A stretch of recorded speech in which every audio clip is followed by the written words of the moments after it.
This new Lil Baby and Gunna project, it's not good.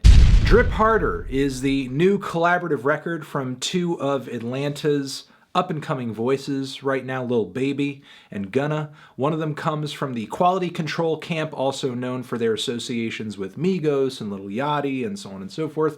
The other is on Young Stoner Life Records, which is Young Thug's offshoot. You might remember me mentioning that when I talked about Young Thug's latest compilation project and how many features Gunna had all over that record. To be completely honest, I haven't really thought that much about Lil Baby's music or Gunna's music up until this point because I haven't really had much of a reason to. I've heard a bunch of different singles and features from both of these guys over the past year on a handful of different projects, and honestly, I haven't heard a single thing that was worth committing to memory. And because of that, I thought, well, this is just probably a passing phase or a fad, and there's not really much reason to think too deeply about it. Let's just let it run its course, and it'll be what it is. But now we have this new collaborative record over here.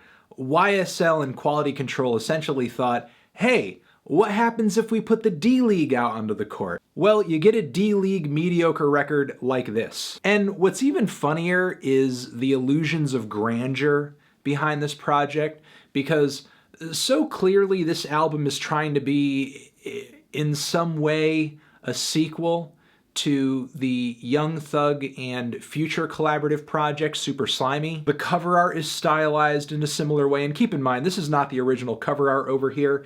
This is a weird MS Paint type drawing of it because I actually legit saw YouTubers talking about this project getting copyright notices just for showing the cover art of this album. But still, the cover art of this thing, the way that the track list flows and you have collaborative cuts, moments where Lil Baby or Gunna will take the track by themselves, a few notable features here and there, similarly shimmery, moody, glistening production. So it's like these guys really kind of see themselves as what, like the next wave, the new voices, the Atlanta artists who the torches should be passed down to, as if they're like the next iteration of a Young Thug and of a Future. And I could see that connection to an extent insofar as Gunna sounds quite a bit like Young Thug, as does Lil Baby at points. But here's the thing.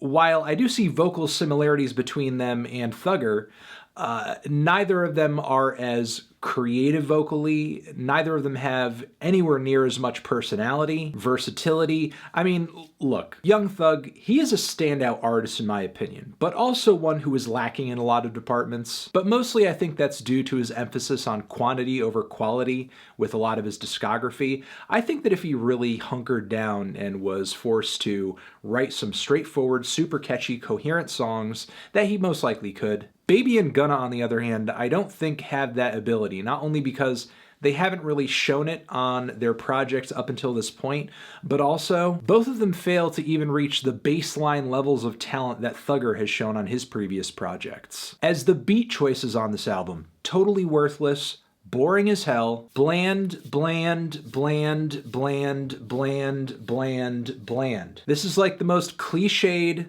one-dimensional, uninteresting set of beats I've heard on any project this year. If you've heard a handful of Young Thug or Migos records or a handful of trap albums that have hit the top 40, you've heard these beats before, and you've heard them done better. And look, let's face it, on albums like these, the beats carry the songs. The hooks carry the songs. If there's not a great instrumental, there's almost no point in listening to it, because it's not like Gunna and Lil Baby are bringing great vocals and great lyrics. We all know that's not the case.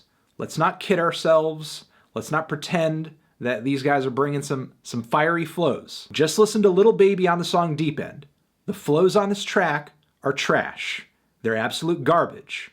He has barely any tempo or sense of groove or rhythm or anything on this song. It's 2 minutes and 50 seconds of slop. Not only that, but his voice is mixed like ass on the track too. It totally overpowers the beat, Doesn't sound good at all. It's very whiny because he hits a lot of weird inflections, making the track basically sound unlistenable. There's almost nothing aesthetically appealing about it. The songs where Baby is playing opposite to Gunna on this album are at least a little less annoying because Gunna does provide a slight touch of vocal variation as his rapping/singing is not nearly as nasally. But still, even the tracks where these guys double up do get obnoxious because who wants to be listening to two guys in an endless struggle to see who can do the best Young Thug impersonation? And the competition keeps going on and on and on and on because it's always a tie at the end of the track because neither of them are good at it. Because again, neither of them have the command of flow that Thugger does.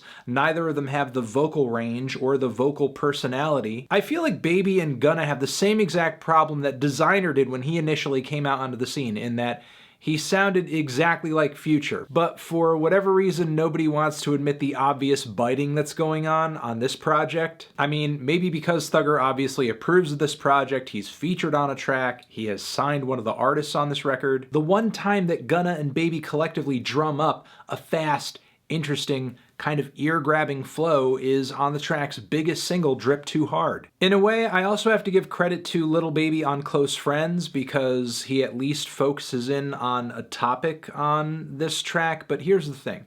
How devoid of anything thoughtful, interesting, artistically bold, or standout does this album have to be for the bare minimum of a love song to register as a standout track? And as long as we're talking about standout moments on this album, Drake's appearance on the front of the song Never Recover is actually pretty hard. But if I'm going to compliment this album overall, because there are very few things I can compliment it on, for the appearance of another artist, I also have to talk about what is taken away from this album by the appearance of another artist, and that is Lil Durk on the opening track, Off-White V-Lone, where he drops a couple of interesting lines. One about how she has to suck dick if she's on her period, because you have the mindset of a child and you can't deal with the natural functions of the female body. You look at women the same way that toddlers look at broccoli. But on top of that, he says that you can't say no, I ain't hearing it. You gotta suck dick on your period, and you can't say no, I'm not hearing it. So we have consent issues as well, which is an even bigger problem, obviously. You have to be painfully lacking in cultural self-awareness to hear this verse and not only think that it sounds good, but think, oh yeah, that's dope, put it on the record. Well, just let that slide. And that's the thing with this record in general. I think it's painfully lacking in self-awareness, because if it were self-aware, it would know that in the grander scheme of things, it's not really that special. It doesn't really stand out with its branding, its titling, and its cover over here. It seems like its greatest ambition is to be the mediocre follow-up to a mediocre collaborative album which received mixed reviews and only sold a measly 75,000 copies, only 15,000 of which were actual physical sales because nobody wanted to buy this thing. It wasn't good. It was just passable. But unfortunately, this record over here fails to even match that bar, as this album is completely devoid of anything that I would call even remotely original or creative. The singing is below average, the rapping is below average, the pen game is below average, the production is mediocre as hell. Like, what is it about this project that's special? I'm really not hearing anything outside of some really messed up bars about consent, a Drake feature. The Young Thug feature sees Thugger performing at a higher level than Baby and Gunna, but we already knew that was the case. A kind of fast, somewhat memorable flow toward the back end of the record on a somewhat successful single. I mean, guys, look, I don't like to think that I'm that picky a lot of the time. I do enjoy a little Yachty. I do enjoy a little Pump. Like, music obviously doesn't have to be super deep in order for it to be entertaining or connect with me, but this is just too little meat on the bone. This is too little meat on the bone. This is just the bone. It's barely the bone. Just two guys with really similar vocal styles trying to copy another guy's vocal style, just warbling away with auto-tune vocals over the most formulaic trap beats you've heard all year, It's not exactly an exciting pitch. This album, it's not good.